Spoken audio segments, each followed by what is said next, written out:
Hey, everybody. It is Friday here at the Northwest Houston office of WSB and WFG. And Fridays are not usually very productive for me. But today, things got off to a different start. But it's because of what I've done the rest of this week. Okay.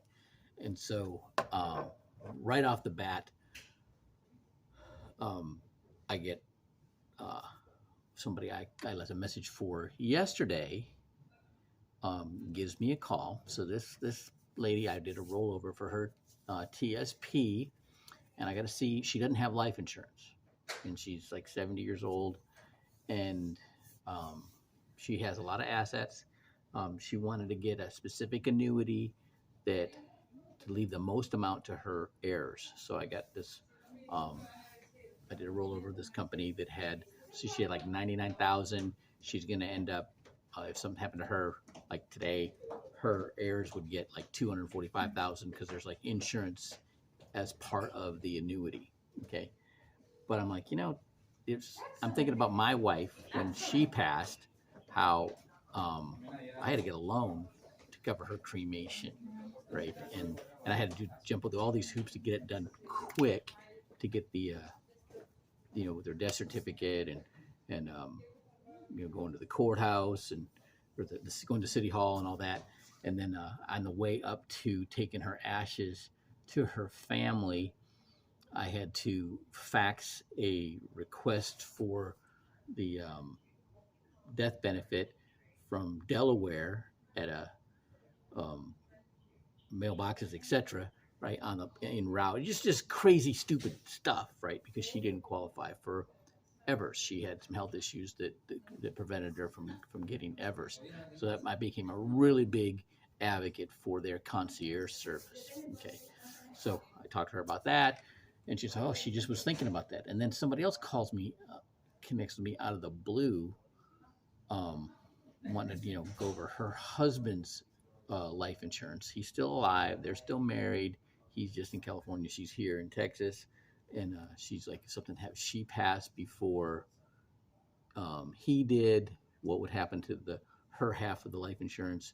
And so I told her to call the insurance company, have him call the insurance company, and make sure that there was a contingent beneficiary situation happening there, so things go exactly, I mean, the way that they wanted to. He could do that if she passed afterwards. It's okay, she's done, we can do that, but you can also do it ahead of time. So I explained that to her, and then um, I sent her the information on Everest, and then I started calling people that I'd talked to this whole week about the the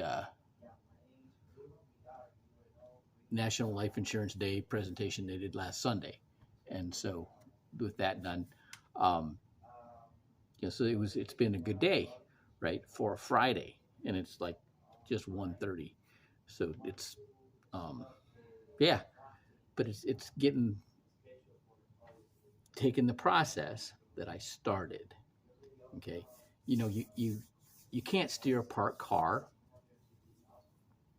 So if somebody's got no activity, it's really hard to get them to move, right, or steer them, direct them.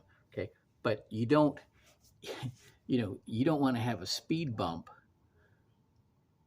on the racetrack, or if you got a high performance vehicle, you want to get them off the dirt road onto the racetrack. All right, and so I'm like, God, what if I had somebody like me who was making 4 contacts a day? What could happen? If I had somebody that was doing that, this would be, I knew I would know what to do with them, right? So I have to be my own corner man, right? And so what I did is I made all this activity. I got all these contacts, right? So then I thank God that they had this National Life Insurance Day presentation last Sunday that I could promote. Only one person out of the 1,300 people I sent it out to actually watched it, and she doesn't want to talk to me till next month. Okay, but a bunch of people were like, oh, they felt bad that they didn't get to watch it, right? But then somebody recorded it.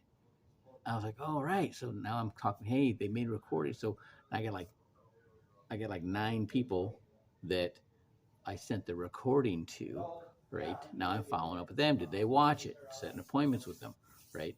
And so it's just getting them down the road, and then things are happening to talk about. I used to do this exact same thing when I was in the mortgage business. I had a stack of title company leads and the zip codes around me, and I'd call them up, introduce them who I am and what are you looking for, and if I find it, you want me to send you information, right? Next thing you know, they became warm. Okay, they become familiar with me, right? And so and then I had one time I had just opened an office, spent all my money. I had nothing at the beginning of the month. Locked myself in the office for about 10 days, closed out that month with $45,000 in mortgage business. Okay.